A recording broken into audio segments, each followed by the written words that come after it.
Graça e paz, irmãos. Estamos aqui para mais uma segunda-feira de estudo bíblico. Quero agradecer pela sua presença. Pega aí o seu caderno, a sua Bíblia, porque a gente vai começar já já, tá bom? Vamos apenas orar pedindo a bênção de Deus para esse dia de estudo. Senhor nosso Deus, nosso Pai, muito obrigado por estarmos aqui.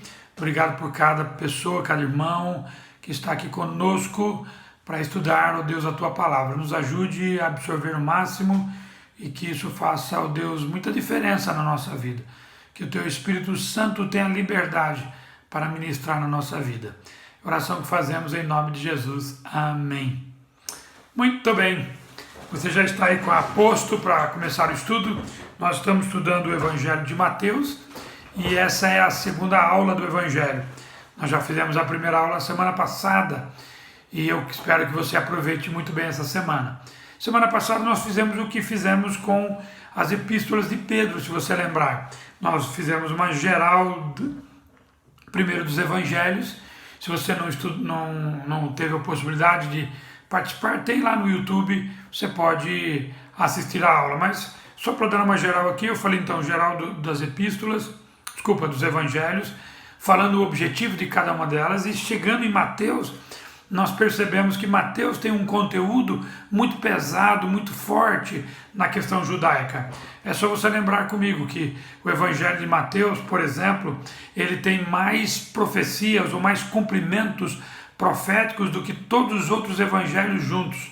Então isso já para mostrar que a preocupação do evangelista Mateus era realmente o povo judaico. O linguajar, os teores, tudo tem a ver com o povo judaico. Inclusive eu disse para os irmãos que para a gente entender muito bem o Evangelho de Mateus, nós precisamos tentar pensar um pouquinho que nem eles. Ter na nossa mente um pouquinho a mentalidade judaica, né? Essa expectativa que o povo judeu tinha, isso é muito importante e você vai perceber que lendo, tentando fazer isso, já ajuda bastante. Falamos então um pouquinho da geral, falei do verso-chave, versículo 1 do capítulo 1 e o versículo 37 do capítulo 27. Falamos também da palavra-chave que é reino, que era algo que os judeus esperavam muito, o reino de Deus, o reino de Cristo, esperavam bastante, e isso é muito importante também para o povo judeu. O autor, só para a gente lembrar, Mateus, o publicano é aquele homem que cobrava impostos do povo judaico, né, do povo judeu, e entregava esse dinheiro para os romanos. O publicano era considerado um traidor, então Jesus foi chamar Mateus ali na coletoria de impostos, né? Então foi lá. E o objetivo então de Mateus fica muito claro quando a gente lê o Evangelho de Mateus. O objetivo ele era provar para os judeus, através de várias cenas, várias partes do Evangelho, não é? Ele quer provar que Jesus é o Messias prometido, é o Rei dos judeus esperado. Então, por isso que ele se utiliza muito de profecias judaicas. Isso era muito importante. Então, vamos lá então. Nós começamos a estudar o Evangelho, só vou até onde eu parei na semana passada, para dar continuidade, só fazendo uma recapitulação. Se você pegar aqui o início, você já viu no primeiro versículo, Jesus Cristo, filho de Davi, filho de Abraão, já para trazer o judeu perto de si. Ele é um judeu da linhagem real de Davi, ou seja, era exatamente isso que o povo judeu esperava. Esperava uma pessoa do seu povo, que viesse da linhagem real de Davi, para poder vir e reinar. Nessa época que Mateus estava vivendo, e aconteceu não só ele, os outros evangelistas também, nós temos que lembrar que o contexto era de perseguição romana, né? Havia uma perseguição romana, o povo judeu estava clamando por libertação, porém a maior libertação que ele esperava estava para acontecer, mais do que o jugo romano, e a gente vai ver isso bastante na aula de hoje. Então, a gente percebe essas duas importâncias, esses dois personagens importantes citados aqui no versículo 1, certo? Bem, nós percebemos também que na genealogia de Jesus, na semana passada, a graça de Deus foi manifestada. Quando Deus, através do Espírito Santo, com o evangelista Mateus, cita aqui na genealogia mulheres. Só para lembrar, judeu não citava mulher na genealogia. E impressionante que, além de não citar a mulher na genealogia, ele cita ainda mulheres que não tinham muita boa fama no povo. Ele cita Tamar, no versículo 3, Tamar, aquela que concebeu do seu sogro, lá no capítulo 38. Ele cita Raabe, a prostituta de Jericó, quando o povo foi invadir, você pode ver lá em Josué. Muito impressionante a história de Raabe, sua fé, sua mudança. Aí ele cita Ruth, a Moabita, né, que também foi uma citação muito importante na genealogia. E ele cita Batseba, aquela que adulterou com Davi. Então, que coisa impressionante, né? A gente percebe a amplitude da graça de Deus. Né? O que Deus quer é um coração quebrantado. Por isso que o salmista diz, de um coração quebrantado, Deus não se distancia, mas do duro, sim, ele se distancia. E aqui as mulheres foram citadas, porque Deus não faz acepção de pessoas, né? Infelizmente, a humanidade, nós fazemos, mas Deus não faz. A gente precisa imitar muito Deus nisso. E justamente nesses dias que a gente tem visto tanta coisa terrível nessa área de acepção, de pessoas fazerem tantas coisas ruins com o seu semelhante, né? Jesus não abre o coração e a graça é derramada, a misericórdia é estendida para todas as pessoas. E aqui é uma prova dessas mulheres. Bem, só para a gente continuar caminhando aqui, no versículo 16, que eu já li, estou ainda na recapitulação, mas vai ser rapidinho. E Jacó gerou José, marido de Maria, do qual nasceu Jesus. Então ele cita José aqui como o pai de Jesus na genealogia. Mas nós temos que lembrar, nós vamos ver agora, que Jesus não era filho biológico de José. Mas José, pela atitude que a gente vai ver daqui a pouco, ele se torna legalmente responsável por Jesus. Ele não é o pai biológico, mas se torna. A gente conhece isso na nossa sociedade também, tá certo? Como a gente vai ver daqui a pouco isso, vamos seguir em frente. Nós já vimos o contraste também das genealogias, que era muito interessante. Inclusive, uma pessoa me perguntou essa semana sobre a genealogia, então só para enfatizar novamente. A genealogia de Mateus é a genealogia de José, que vem de Davi e sai para o filho Salomão. A genealogia de Lucas é o de Maria, que também vem de Davi, só que sai pelo descendente Natã. Então, os dois vêm de Davi, porém, a de José vem de Salomão e a de Maria de Natã. E só para lembrar, a genealogia de José, vocês vão lembrar comigo, tinha uma maldição sobre ela. Lá em Jeremias capítulo 22, versículo 26 a 30, a 40, você vai estudar lá, você vai perceber que a genealogia de Jeconias teve uma maldição. Deus disse que ninguém se assentaria ao trono de Davi que viesse dele. José era descendente de Jeconias. Então, se Jesus fosse filho mesmo de Jeconias, ele não se assentaria no trono de Davi, não poderia ser rei. Porém, Deus prometeu mandar da linhagem de Davi. Em 2 Samuel capítulo 7, um que veria e se assentaria para todos sempre no trono de Davi, certo? Então, Deus preservou a linhagem vindo por Maria. Porém, hoje nós vamos perceber a maior importância de a gente ver por que Jesus não era da descendência de José e era só de Maria, tá bom? Então, abra a sua Bíblia aí, nós estamos agora em Mateus capítulo 1, versículos 18 a 25. E eu vou lendo e vou explanando para vocês. Se você quiser anotar alguma coisa, lembra, se quiser ter alguma dúvida, é só mandar para nós, tá bom? No capítulo 1, versículo 18, diz assim: foi assim o nascimento de Jesus Cristo. Maria, sua mãe, estava prometida em casamento a José, mas antes que se unissem, achou-se grávida pelo Espírito Santo. Olha, presta atenção, tem uma outra versão que fala que ela era desposada, aqui diz prometida para José. Como que era naquela época, e tem algumas culturas, inclusive aqui no nosso país, especialmente povos indígenas, que tem esse costume. Então as crianças já são acertadas com os pais que esse vai casar com aquele. Há uma promessa, há um acordo. Então, quando cresce, eles se casam mesmo. Tem algumas culturas que funcionam assim ainda, na nossa, nada a ver, né? Os nossos filhos escolhem casar com quem eles querem, por amor, né? Por amor, então fazem assim, exatamente isso. Porém, aqui na cultura judaica, havia também essas questões de acordo, porém, O que está querendo dizer aqui é que José e Maria já tinham um compromisso. Eles já eram noivos, estava desposada, prometida, comprometida. Ou seja, quando os dois ficaram noivos, já estava marcado o casamento. Daqui a um ano, o noivado durava um ano. Eles ficavam noivos e em um ano eles estavam casando. E como era o casamento naquela época, diferente do nosso? O noivo ficava, então, eles ficavam noivos durante um ano. Para a sociedade, o casal que era noivo, prometido, desposados, né? Ela é desposada com ele, noivo, eles já eram considerados casados. Tanto é que qualquer traição nessa época também era chamado de adultério, desculpa. Eles não aceitavam. É uma traição, não havia rompimento. Na nossa cultura, se alguém é noivo e rompe às vésperas, há todo um choque, problemas familiares, emocionais, mas legalmente não.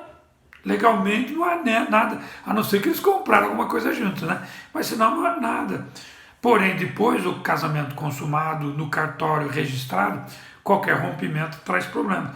Nessa época, já no período noivado, noivado já era considerado casamento, não haviam consumado. Quando que eles consumavam? No dia do casamento. O noivo saía da sua casa, ia até a casa da noiva, lá dos pais, pegava a noiva, levava para casa onde eles iam morar, tinha a primeira relação sexual, estavam casados. Viu?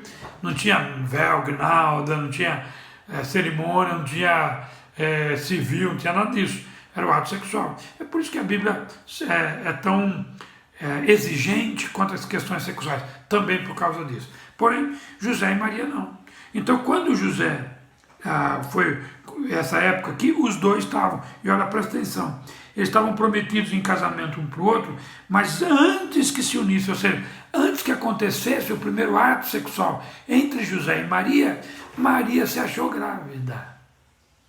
O que pode ser? Presta atenção comigo aqui no verso 19. Por ser José seu marido um homem justo e não querendo expô-la à desonra pública, pretendia anular o casamento secretamente. Que coisa! Eu disse para vocês na aula passada que eu ia mostrar para vocês uma das histórias de amor mais lindas da Bíblia. É essa aqui que eu quero falar. Bem, segundo a lei, lá em Deuteronômio capítulo 22, você pode ler depois lá, fala sobre a lei do casamento. Você vai perceber lá que fala sobre traição. Inclusive é levado muito a sério. E deve ser levado a sério o casamento para todos nós. Mas olha só o que eles diziam. Se uma mulher tiver relacionamento sexual com alguém no casamento, ela pode ser apedrejada. Se o marido, o homem, pegar uma mulher e forçar a relação sexual, ela é virgem. Então eles querem casar, mas ele força. Então ele também é passível de pena. Se uma mulher está prometida para um homem, vem um outro homem e tem uma relação sexual com ela, e há um consenso entre os dois podem ser punidos. Se ele forçar, só ele é punido.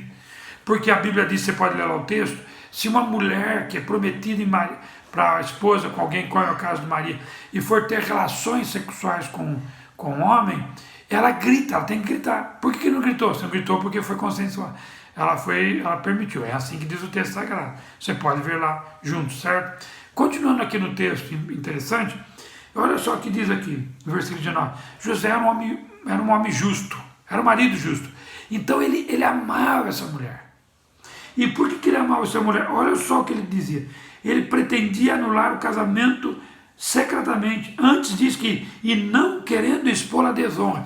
Ele podia chegar lá e dizer para todo mundo, levar ao público, dizer, olha, o filho que essa mulher está esperando não é meu. Ele podia ter feito isso, mas ele não fez. Por quê? Porque ele amava essa mulher.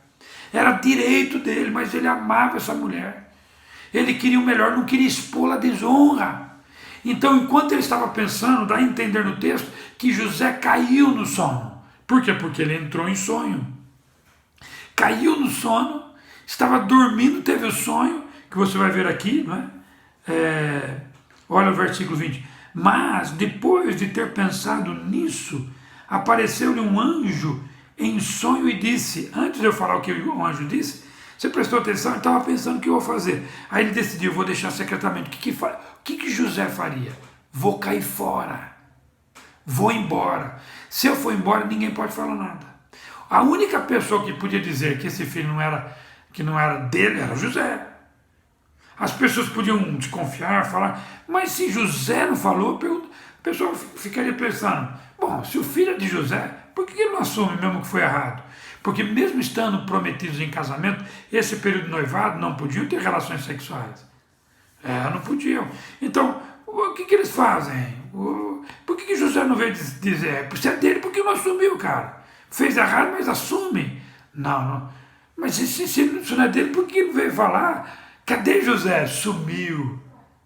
José tira um pouco o peso dela, porque já seria um peso para Maria o fato dela ter um filho fora do casamento e ainda nem com o prometido dela.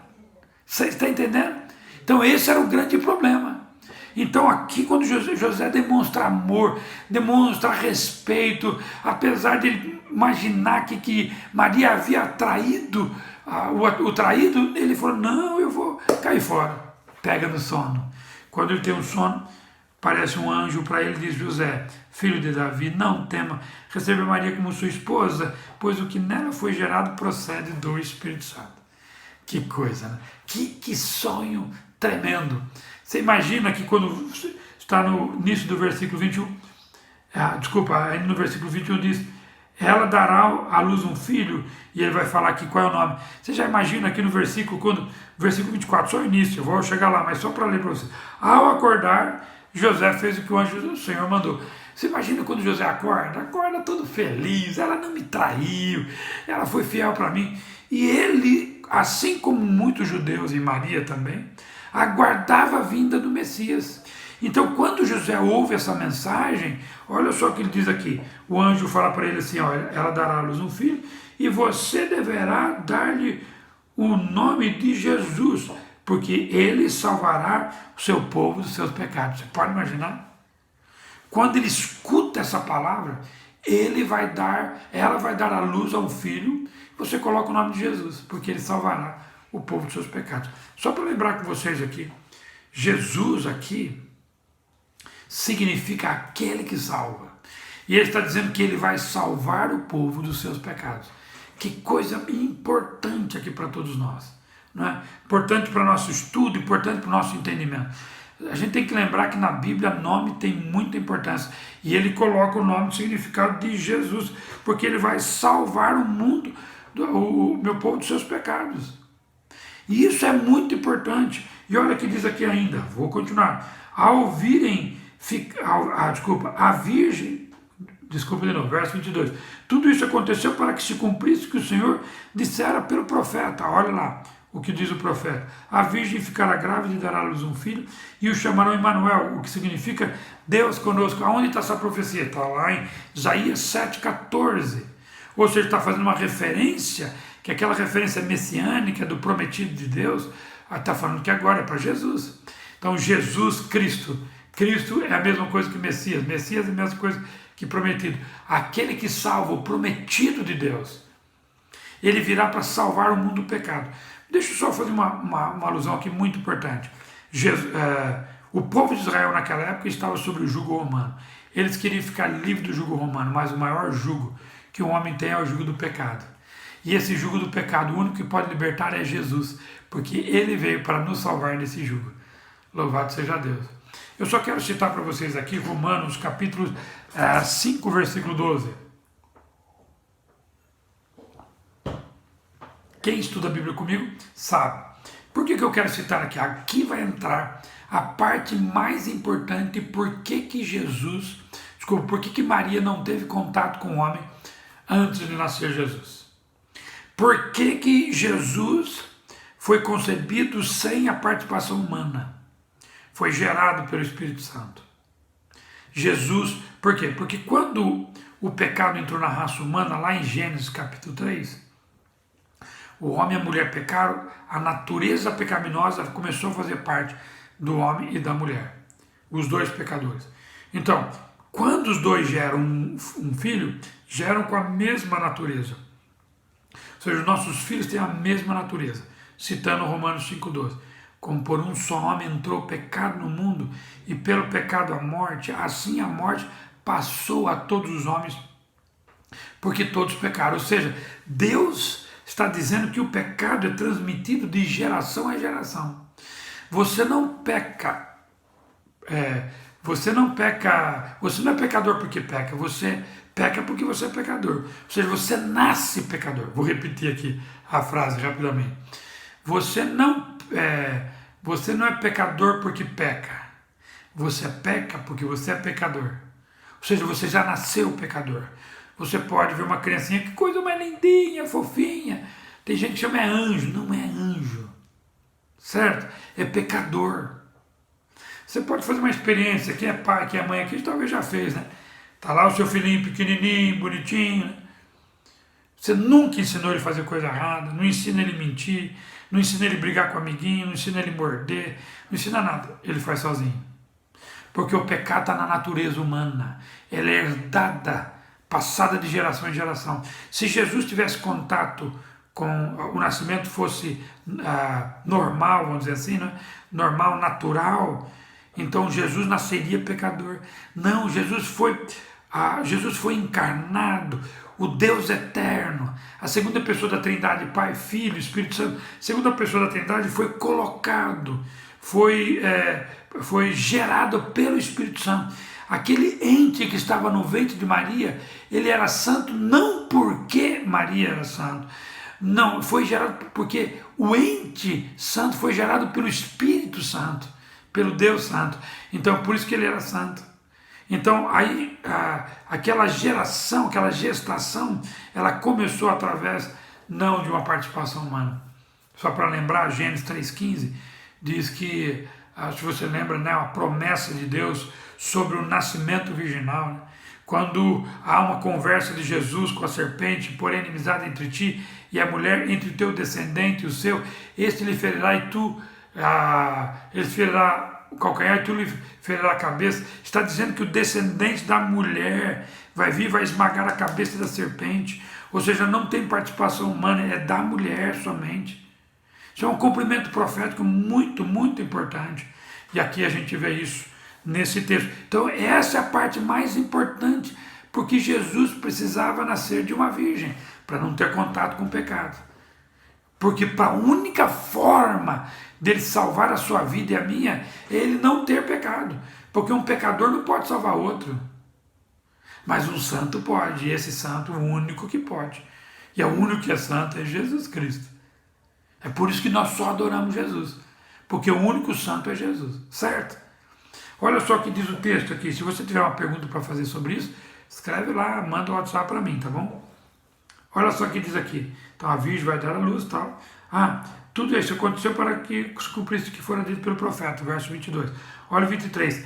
Ela dará à luz um filho, e você, 23.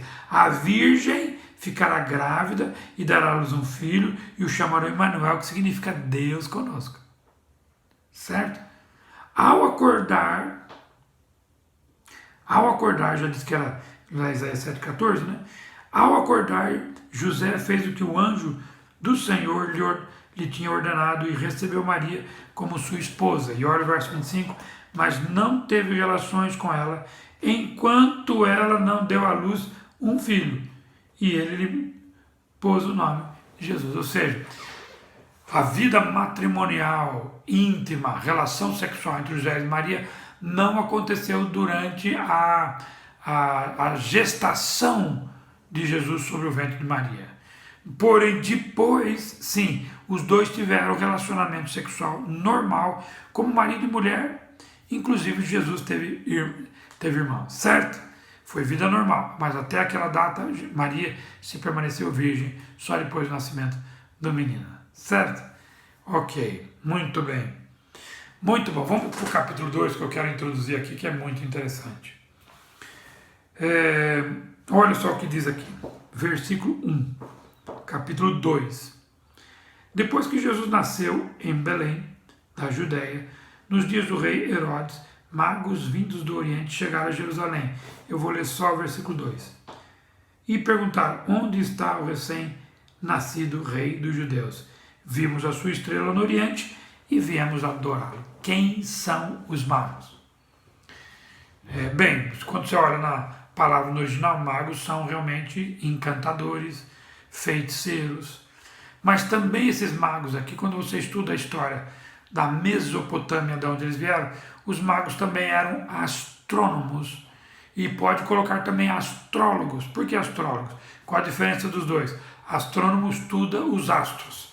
Astrólogo estuda os astros e o que eles têm a ver conosco. As influências deles sobre nós. Certo? A gente não é muito dessa área não, mas deixa eu dizer uma coisa para vocês. O que esses homens estavam fazendo, você vai falar, será que Deus usa astrólogo para você saber o que vai acontecer no seu futuro através da astrologia? Não, você não precisa disso. Nós temos a Bíblia. Siga a Bíblia, confia a sua vida em Jesus, está tudo resolvido. Siga a Bíblia. Então o dia de amanhã pertence ao Senhor, certo? Porém, esses homens eram estudiosos. E eles, lendo os escritos judaicos, eles verificaram que aquela estrela que eles estavam vendo no Oriente era um sinal de um rei judeu. Aonde eles viram isso? Você pode ler depois lá em Números, capítulo 24, versículo 17, que fala de um sinal do céu, descendência de Jacó, que iria aparecer. Você pode ler lá também em Isaías, capítulo 60, versículo 3, que também fala sobre isso. Ou seja, é a expressão que ele usou lá sobre sinal no céu. Então eles caminharam do Oriente, lá da Mesopotâmia, vieram até a Judéia para saber sobre esse novo rei. Então eles foram, cadê ele? Nós queremos adorá-lo. Olha o versículo 3. Deixa eu dizer, antes de eu falar sobre o versículo 3, do versículo 2, dessa estrela do Oriente, há um estudo muito grande sobre elas, que estrela era essa. Tento encontrar algumas estrelas grandes que estivessem perto, não se acha nada. A única frase que eu gostei de ler no livro foi a seguinte: anúncio sobrenatural de um nascimento sobrenatural. Essa é a única que eu achei fantástica, né? Bom, mas deixa eu ler aqui o versículo 3. Quando o rei Herodes ouviu isso, ficou perturbado e com ele toda Jerusalém. Você pode imaginar por que Herodes ficou perturbado? E parece que a perturbação de Herodes atingiu outras pessoas. Porque fala que Herodes ficou perturbado e com ele toda Jerusalém. O que acontece? Só vou dar um pano de fundo para os irmãos entenderem, você que está me ouvindo. O Herodes que nós estamos vendo aqui na época de Jesus, esse Herodes, o cara era insano. Insano. Ele assumiu o reinado, governava a Judéia e ele não queria que ninguém o substituísse. Ele se considerava uma divindade. Ele não queria ninguém. Tanto é para você ter uma ideia, ele mandou matar todos os irmãos dele, mandou matar todos os filhos dele. Ele não queria que tivesse nenhuma ameaça de alguém tomar o seu trono. Ele mandou matar inclusive a sua esposa. Tinha uma das suas esposas, chamava Mariane. Isso não está na Bíblia, tá? Isso é história, é verídica. Mariana, ela era do povo macabeu. O povo macabeu também é uma história muito interessante para a gente estudar um dia. Período interbíblico entre os 400 anos de Malaquias e Mateus. Esse povo macabeu tinha uma fama muito boa entre os judeus. Os judeus veneravam os macabeus, por uma história que ocorreu no período do interbíblico. Mariane era macabeana, era do povo macabeu. E Herodes, ele para ter um pouquinho do apoio do povo macabeu, ele pega e se casa com uma mulher macabeana, que a chamava Mariane.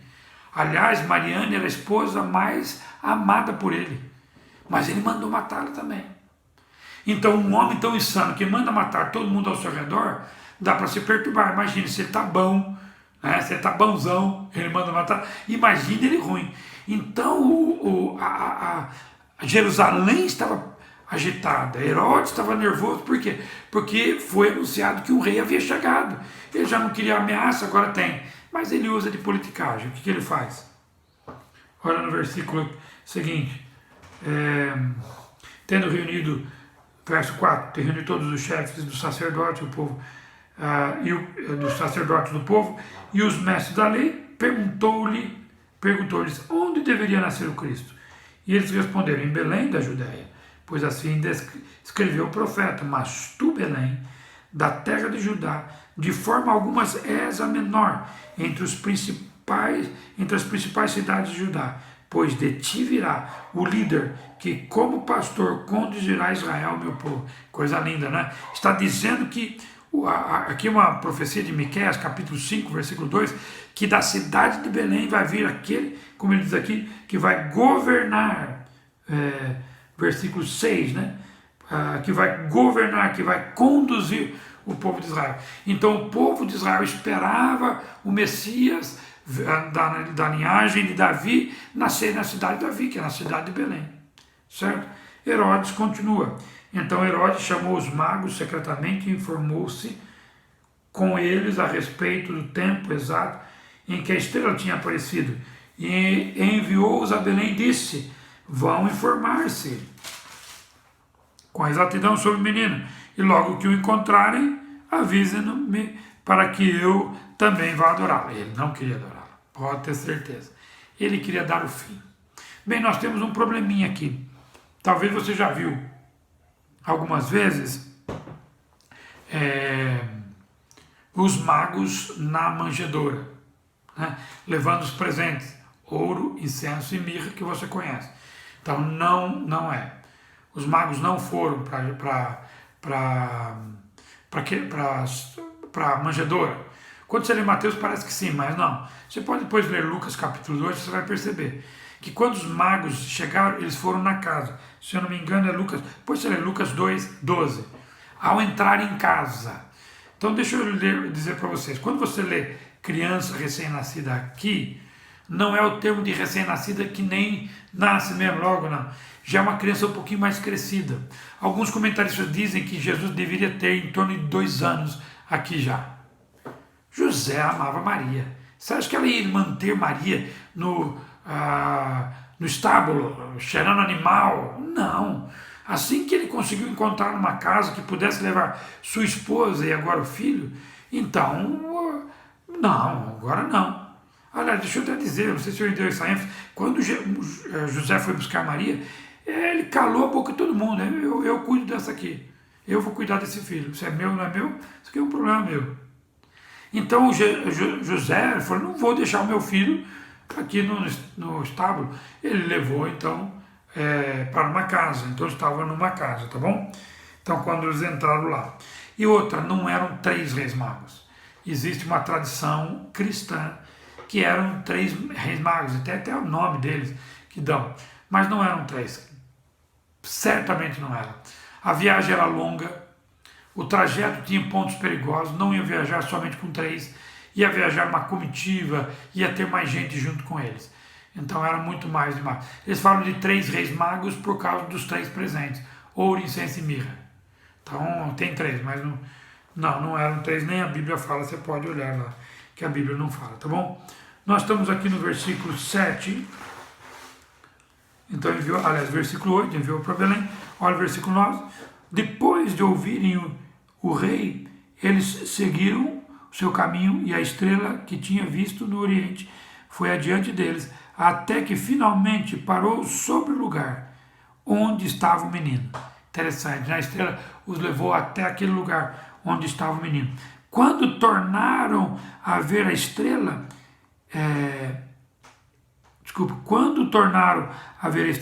encheram-se de júbilo. Ao entrar na casa, olha o versículo 11 aqui também, ao entrar na casa, viram o menino com Maria, sua mãe, e prostraram-se e o adoraram. Então abriram seus tesouros e lhe deram presentes, ouro, incenso e mirra, e tendo sido advertidos em sonho para não voltarem a Herodes, retornaram à sua terra por outro caminho, né? Então eles foram lá, adoraram Jesus, que coisa impressionante, viram o cumprimento profético. Você vai perguntar para mim assim, o que aconteceu com esses magos? Não sei. A Bíblia não fala o que aconteceu, só estamos vendo aqui que eles prostraram-se e adoraram, reconheceram que realmente era um novo rei, reconheceram que realmente era um novo rei de Israel. O quanto eles estavam entendendo o que significa isso, a Bíblia não fala mais, absolutamente mais nada sobre esses magos, mas com certeza eles tiveram uma experiência fantástica de olhar para o menino Jesus e comprovar que ele era realmente o rei dos judeus. E aí, quando eles estavam voltando, deram os presentes, ouro, incenso e mirra. Tem muita gente que faz estudos, falando dos significados do ouro, incenso e mirra. Eu fico à vontade para você que queira fazer isso. Não, eu apenas digo que eles deram esses presentes para eles, tá bom? Deram os presentes e foram embora. Quando eles foram embora, você percebe que eles estavam voltando, eles são avisados, olha aqui no versículo. São advertidos em sonho para não voltar a Herodes. Ou seja, não foram, não fizeram o caminho de Belém, que sobe até a Judéia, estão na Judéia mesmo, sai de Belém e vão até Jerusalém. Ele podia ir até lá, não foi. Eles fizeram outro caminho e foram embora. Foi passando o tempo e o Herodes não viu, então ele vai lá e vai fazer algo com essa não presença dos magos, e a gente vai ver isso semana que vem. O que eu acho interessante até aqui é o que a gente vê cada detalhe, e Deus cuidando dos detalhes. Sabe por quê? Porque esse nascimento não era de qualquer pessoa, era do Salvador. E ele precisava tomar cuidado com cada parte, para que tudo saísse correto. E aí sim, o plano dele fosse concretizado. Amém? Vamos orar terminando nossa aula de hoje. Muito bom estar com você aqui. Eu quero que você pense aqui comigo. Olha a importância, o que Herodes vai fazer com aquela não resposta, que a gente vai ver semana que vem. E outra, capítulo 3, o início do ministério de João Batista, quem ele era, o que aconteceu, o que significa aquela palavra, né, que o machado está sobre a raiz, o que significa olhai os ermos, endereitai os ermos do Senhor, quando ele vai dizer aqui aquela profecia de Isaías 40. Semana que vem a gente vai estar aqui para estudar, tá bom? Nós vamos estudar uma das partes mais importantes do nosso estudo aqui em Mateus capítulo 3, certo? Vamos orar? Senhor nosso Deus e nosso Pai, honrado e glorificado seja o teu nome por esse tempo de estudo bíblico. Continue abençoando meus irmãos, animando seus corações a continuar estudando, para que possamos crescer e aprender cada vez mais com a tua palavra. Muito obrigado pela vida de cada um aqui, muito obrigado, Deus, por tudo, e continue nos abençoando no restante dessa semana. É a oração que fazemos juntos e oramos em nome de Jesus. Amém. Certo? Fique tranquilo, eu só estou dando alguns detalhes no início, mais para frente a gente vai narrando um pouquinho mais as histórias, porque senão eu vou ter que usar 28 segundas-feiras, se for um capítulo por dia, né? E às vezes nem dá para acabar aquele capítulo, tá bom? Mas fique animado aí, que a gente vai terminar Mateus, você vai aprender muita coisa com ele, certo? Tchau, um beijo no coração de cada um de vocês, boa segunda-feira e boa semana.